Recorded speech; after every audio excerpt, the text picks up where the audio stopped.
2 mois après le Costa Rica, me voilà à Madère, un archipel portugais au milieu de l'Atlantique, à 900 km de Lisbonne. C'est la première fois que je m'y rends. Je pars en reportage pour AR Magazine, un trimestriel de voyage pour lequel je travaille depuis presque 2 ans. Je sais que Madère attire de plus en plus de randonneurs pour son côté printemps éternel, ses fleurs, ses jardins et ses falaises abruptes qui tombent dans la mer, mais pour la musique, je ne sais pas trop à quoi m'attendre.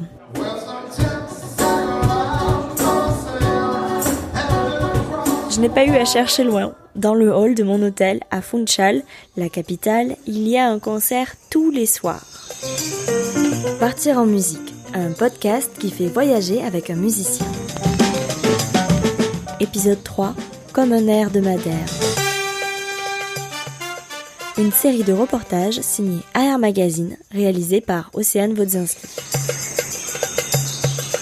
26 janvier 2026.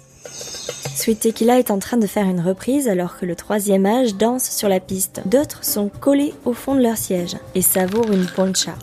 C'est la boisson typique de Madère, un cocktail à base d'eau de vie, de canne à sucre, de miel et de jus de citron. C'est super bon et super fort. C'est certainement ça qui les empêche de se lever. Une fois le concert terminé, je rencontre Duarte, le chanteur du groupe. Initialement, je veux dire à public que mon français n'est pas bon. J'étudiais français à l'école, mais quand vous ne pratiquez pas... On va commencer par vous laisser vous présenter.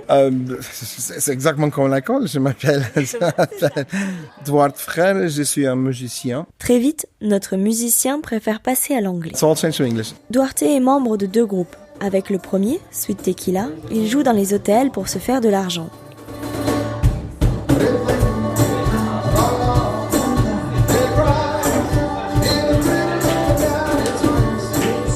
Et avec Acoustic Junkie, il joue dans les bars par passion.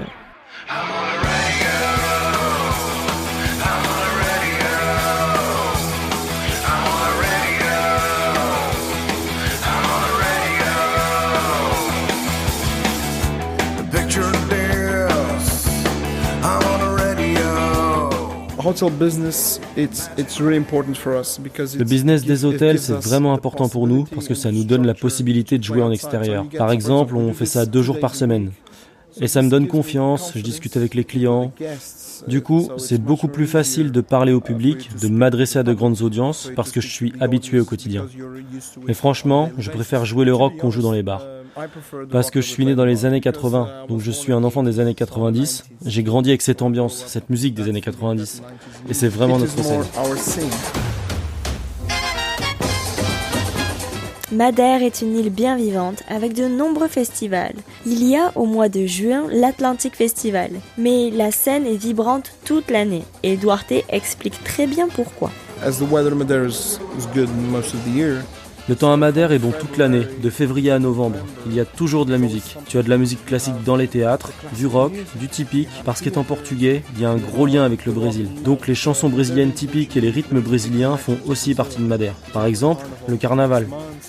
Il y a aussi les concerts brésiliens, si on peut appeler ça comme ça. Parce que nous les Portugais, on le ressent aussi. Ils appellent ça la ginga. Mais il y a toujours quelque chose musicalement à Madère, toute l'année vraiment. Le plus gros événement s'appelle le Summer Opening.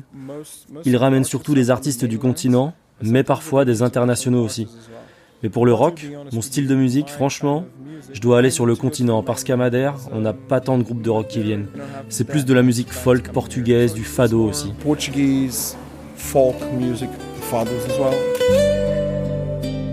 Même si Madère est éloignée du continent, c'est une vraie région portugaise où on écoute et joue du fado.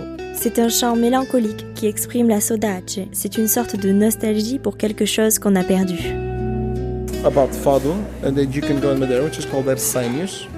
Il y a un super endroit pour le fado où tu as un bon dîner avec l'espetada typique.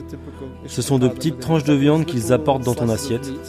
C'est un bel endroit, une super ambiance. Pour ceux qui écoutent ton podcast, ce serait un endroit génial pour dîner et profiter un peu de fado. Sinon, tu as des endroits comme le bar Bareilinha, qui est très connu. C'est un super endroit pour les groupes locaux.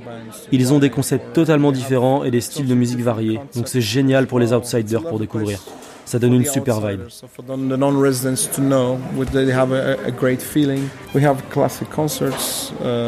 On a aussi beaucoup de concerts classiques, parce que les touristes aiment la musique classique.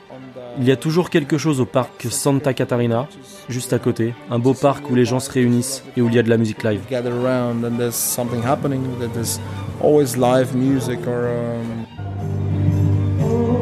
Au détour d'une balade dans la capitale, j'ai aussi entendu un musicien au pied de la cathédrale et de son imposante façade.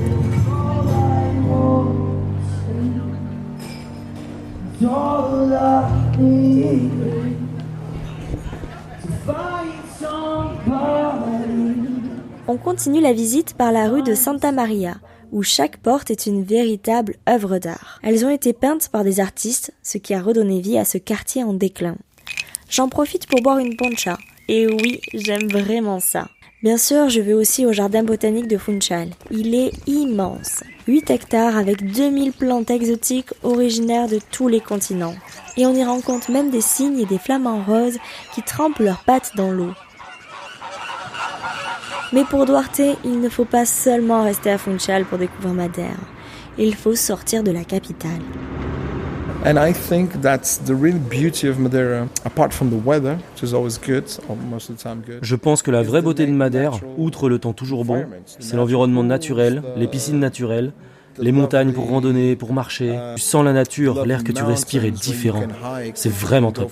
Which you can feel the nature, which you can even feel that the air that you breathe is different. So I would suggest people. Je suggère aux gens de louer une voiture s'ils n'ont pas peur de conduire, parce que Madère est très vallonnée, beaucoup de montées et de descentes. Les 10 premières minutes sont effrayantes, et après tu t'habitues, c'est pas si compliqué. Je pense qu'il faut aller du côté nord de Madère. C'est là que se trouve la vraie beauté de Madère, parce qu'au nord, tout est plus calme.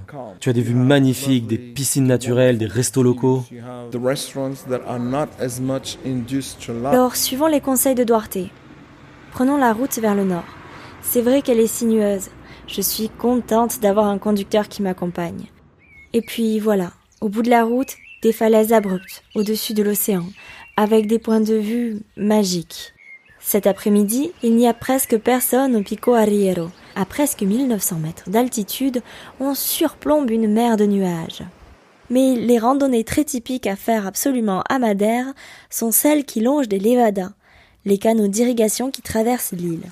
Ces chemins ont été construits au fil des siècles par des esclaves ou des forçats pour acheminer l'eau du versant nord-ouest de l'île, très arrosée, vers le sud, beaucoup plus sec. On marche sur ces chemins à peu près plats dans de beaux décors calmes. Et depuis 2025, il faut payer 4,50 €. Comme on est une destination verte, on va dire une destination durable même, face à ça, le gouvernement a pensé que c'était une bonne idée de faire payant pour l'entretien, mais plus que ça, pour le préserver. Mon guide, Ruben, parle français à merveille et je suis bien d'accord avec lui, c'est pas cher payé pour contribuer à l'entretien des levadas. Après, je suis tombé amoureux de la nature quand j'ai découvert là, ces sentiers là. Depuis, je me suis dit, c'est ça. C'est ça qui me manque, c'est ça que je veux faire. Et j'aime bien parce que de pouvoir être dans la nature comme ça tous les jours, c'est agréable, c'est fascinant. On entend les oiseaux, on voit la beauté de cette île. Regardez ces petits oiseaux-là. Vous savez ce que c'est ça? Le roitelet. Le roitelet huppé est un petit oiseau avec une crête jaune sur le haut du crâne. Il s'approche malheureusement un peu trop près des touristes qui le nourrissent. Les oiseaux ne sont pas habitués à nos produits transformés et bien souvent les visiteurs les empoisonnent avec du pain ou des biscuits, alors que des pancartes interdisent bien de nourrir les animaux. Outre les oiseaux, l'île regorge de variétés de fleurs rapportées dans les malles des marins du monde entier, d'où le surnom de Madère, l'île aux fleurs. Madère, on trouve des fleurs toute l'année. Parce qu'on a les fleurs de l'hiver, printemps. En été encore du printemps. Sur l'île, on a ce qu'on appelle les microclimats. Ce qui veut dire qu'au sud, on aura les fleurs du printemps, mais qui vont pousser que moitié été, au début d'été. Les fleurs d'hiver, un exemple, les aloès. Ouais. Les aloès sont des fleurs d'hiver. Ouais. On les voit que fleurir en hiver. On en voit des petites fleurs, des petites couleurs, du violet, un peu de jaune. On en voit quand même. Moins, bien sûr, parce qu'il fait beaucoup plus froid maintenant. Ruben décroche une fleur du fruit de la passion banane, une Passiflora mollissima.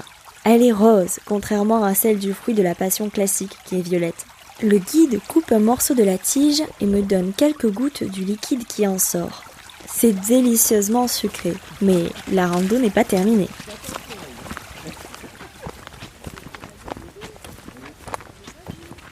Bon, après l'effort, le réconfort. Sur les conseils de notre musicien Duarte, je pars pour une journée sur l'île voisine, Porto Santo.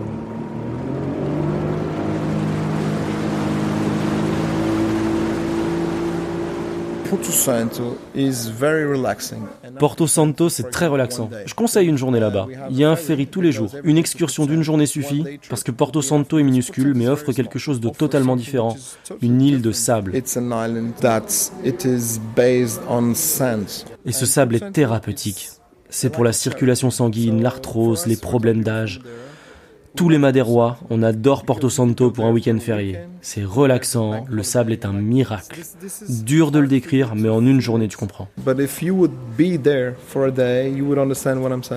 Et je l'ai compris, son sable porte des vertus thérapeutiques scientifiquement reconnues. C'est parfait pour lutter contre les douleurs articulaires et les rhumatismes, avec cette plage longue de 9 km. L'astuce est de s'ensevelir dans le sable chaud, et d'y rester un long moment. Sur l'autre versant de l'île, le paysage bascule vers quelque chose d'inattendu. On se croirait dans le désert, mais ici, tout est à échelle réduite. Les dunes de sable sont encadrées par des montagnes bien vertes et de l'autre côté, la mer. À quelques kilomètres plus loin, on change encore d'ambiance avec des falaises qui plongent dans l'océan. À leurs pieds, des piscines naturelles sont ensevelies de vagues. C'est pas du tout le moment de se baigner, car la mer est très agitée. Je préfère plutôt faire la chasse des plus beaux panoramas. L'archipel entier en est truffé. C'était le 3e épisode de Partir en musique, une série de AR Magazine. J'espère que ça vous a plu. N'hésitez pas à le partager et nous envoyer un message. Ça nous fera très plaisir. Après le son, retrouvez le reportage écrit cet automne sur ar-mag.fr. Dans le prochain épisode, découvrez Dublin, la capitale où la musique s'écoute dans les pubs.